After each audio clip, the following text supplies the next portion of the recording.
hayit ayyominglar bilan. U sizlarni bo'g'irsoqni arafa kuni bir qilib ko'ringlar.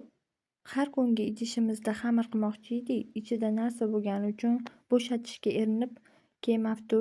Odamlarga undan ko'ra videomiz bir xil bo'lib qolmasligi uchun boshqa tog'orachani ishlatdik deb ayta qolaylik. O'zimizni o'sha birinchi videodagi stakanimizda 2,5 stakan iluvdan issiqroq sut solamiz. Ikkita tuxumni yaxshilab aralashtirib, buni ham qo'shib yuboramiz. Ketidan 250 gramm sariyog' yoki margarinni, kim qanaqa margarinni yaxshi deb bilsa, o'shani qo'shib yuborsanglar bo'ladi. Chunki bo'g'irsoqga hamma margarinlar yaxshi chiqaveradi. Bir pachka drojjani ham sovoramiz. Tuz qoshig'imizda 1 choy qoshiq to'lar-to'lmas tuz sovoramiz. Xuddi shu qoshiqda 8 yoki 10 kim qanaqa shirin bo'lishini xohlaydimi yoki shakari sal kamroq bo'lishini xohlaydimi, o'zinglarning tabiiylarga qarab shakar solamiz.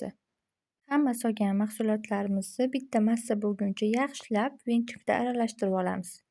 Stakanimizda sekin-sekin un qo'shib, qattiqroq massa bo'lguncha xamirimizni qorib olamiz.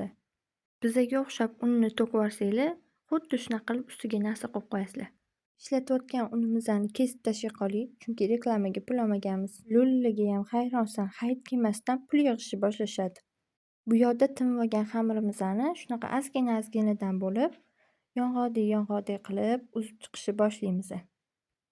Xamirni shunaqa cho'zib qilsanglar, sal ingichkaroq kessanglar, ichi pishadi.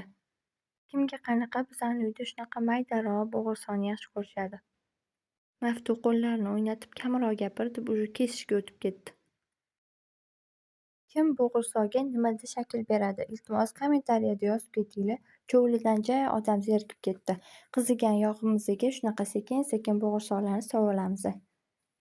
Orqa oldini aylantirib, shunaqa chiroyli qilib qizartirib pishirib olasizlar. Biz ham erlarimizga maqtanaylik deb sersa-sersalarni topib rasmga olib tashlab yubordik.